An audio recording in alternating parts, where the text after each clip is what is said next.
my name is Mildred. At kung ikaw ay bago sa channel ko, please subscribe to my channel. So ngayon guys ay May 31 at bukas ay Sunday. So, bukas Sunday ay day off ko.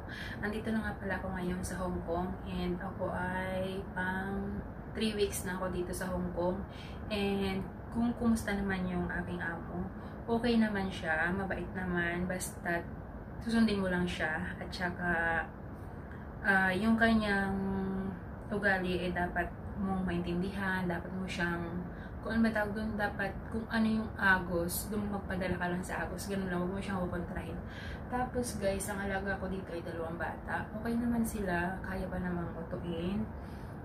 Kailangan pag meron kang alagang bata, dapat ay mahaba ang iyong pasensya. Ayan. So, sa Singapore ako ay 6 na taon doon and ang alaga ko doon ay matanda. So, dito is ibang-iba kasi bata ang alaga ko dito at sa Singapore naman ay ang alaga ko ay matanda tapos merong 12 years old at time nung ako mag-umpisa doon. Hanggang nung ako umalis, 16 years old na siya. 18 years old. So, ayan. So, kung ikukumpara ko yung amo ko dito at yung amo ko sa Singapore, malaki ang pagkakaiba nila in terms of yung attitude or yung character. Yung amo ko sa Singapore, ano siya, mabait, friendly, tapos palakwento siya. Tapos yung amo ko ngayon, mabait naman siya, kaya lang hindi siya palakwento. Siguro, ganun lang talaga siya makitungo sa kanyang mga kasambahay, ganun. Pero mabait naman siya, tulad nga ngayon, 2 hours akong break, sobrang nabigla nga ako kanina kasi may pupuntahan silang parang birthday party. And hindi nila ako isinama. So, pinapahinga na lang nila ako dito ng 2 hours kasi 2 hours daw silang mawawala. So, kailangan matulog daw ako. So, matutulog naman ako. Mag-film lang ako ng saglit. Ayan. So, yung palang pinalitan ko dito guys is na-terminate.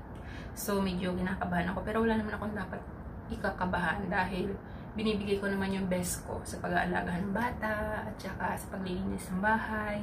Tapos sa pagluluto, hindi naman ako masyado nagluluto dahil yung amo ko yung nagluluto. Ayan.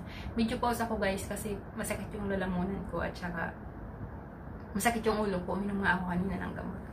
So far, so good naman. Sana hindi sila magbago ng pakikitungo sa akin. Yung aking mga alaga, mabait naman. Kaya lang makukulit talaga sila. Siyempre bata, makulit talaga. Tapos yung amo ko, mabait naman talaga. Kailangan mo lang siyang mahuli yung ugali niya. Kasi hindi siya pala imik, hindi siya pala kwento, hindi siya pala tanong. Ayan. So, hahayaan kanya lang gumawa ng gumawa. At sa kanya sasabihin kapag mali yung ginawa ko or hindi tama yung ginawa ko. Ganyan. Tapos, ang kagandahan dito guys sa Hong Kong, dito sa amo ko, nakakagamit ako ng washing machine nila. So, yung ginagamit nilang washing machine, yun din yung ginagamit kong washing machine kapag nagwa-washing ako ng damit ko. Sa Singapore guys, never ako nakagamit ng washing machine. Hand wash talaga yung mga damit ko, kahit yung mga bedsheet, yung mga kumot, hand wash ko talaga yan. Never ako nakagamit ng washing machine sa Singapore kahit sobrang bait ng amo ko, kahit close talaga kami, parang ang turing niya sa akin parang kapatid. Never ako nakagamit ng washing machine. Yan yung kumbaga mas advanced or mas maganda dito kasi nakagagamit ako ng washing machine. Tapos hindi sila masyadong maselan compared sa Singapore na talaga sobrang selan. Kaya yung mga sobrang masiselan dito, hindi na ako nanibago kasi nga galing na nga ako sa Singapore. Mas maselan ba nga sa Singapore kaysa dito eh.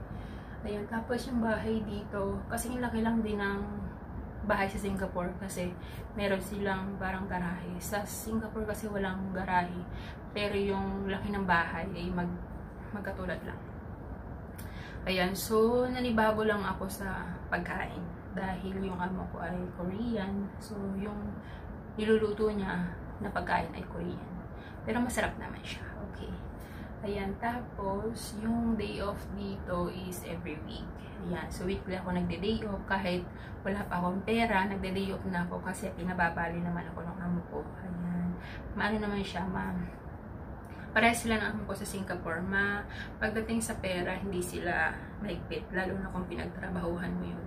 Pinababali niya ako tuwing magde-day off, ayan, sasabihin ko lang kung magkano, ganyan. Ayan, so far so good. I hope hindi sila magbago sa akin kasi ginagawa ko naman yung best ko, at saka yung priority ko talaga is yung pag-aalaga ng bata. Sinabi niya sa akin na yung paglilinis ng bahay is hindi priority. Ganon din ako sa Singapore noon. Sabi ng amo ko, kasi alaga ko matanda. Sabi ng amo ko, priority mo is yung pag-aalaga ng matanda.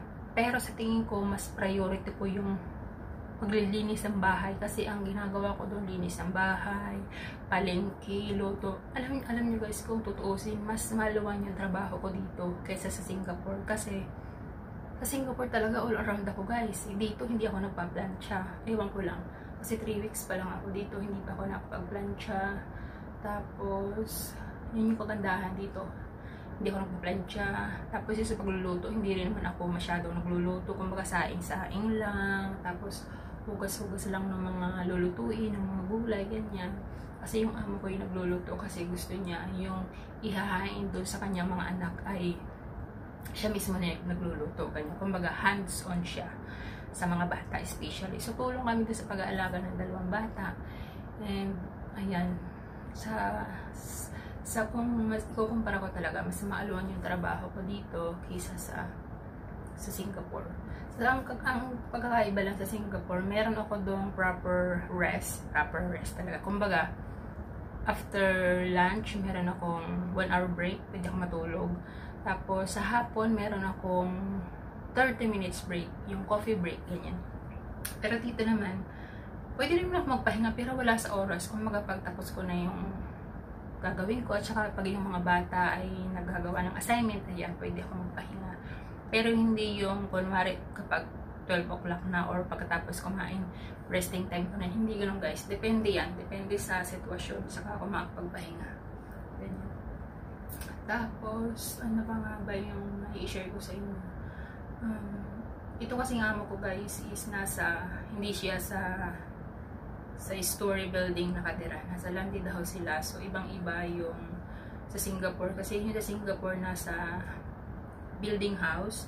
So, walang garahe. Ayan. Tapos, malapit lang sa city. Tapos, ito, medyo malayo, medyo bundok. Ayan, bundok dito guys. Ang tao pala dito sa Hong Kong, kapag sa bundok ko nakatira, sobrang yaman. Ayan. Ang layo nito sa city. So, magbabas pa ako. Iba yung bus dito, guys. Sa bus sa Singapore. Alam niyo, kagaya sa Singapore na double deck. Pero meron din naman ditong double deck na bus kapag nasa city na. Pero pag dito kung sa Pilipinas ay probinsya. Pag parang probinsya, yung maliit lang na bus, yung pwede mo sakyan papunta sa city. Tapos pag nasa city na, ando na yung mga MRT, yung mga bus na double deck, ayan, ganyan. Tapos dito, sobrang layo ng palengke. Hindi kagaya sa Singapore na kapag bumaba ka ng building, kunting lakad lang, nandun na yung palengke, may mga coffee shop na doon. Pwede kang bumili ng pagkain mo, ng almusal. Dito guys, malayo. Sa city talaga. Yung kunwari, pag diop mo na, kunwari gusto mo magtipid. Kunwari gusto mo lang dyan sa baba. Or lalabas ka lang para bibili ng pagkain. Dito wala kang mabibila ng pagkain guys. Kailangan mo magbiyahe. Sasakay ka ng bus papunta ng city or bayan para ikaw ay makabili ng pagkain at makapamalingke. Ganun dito guys.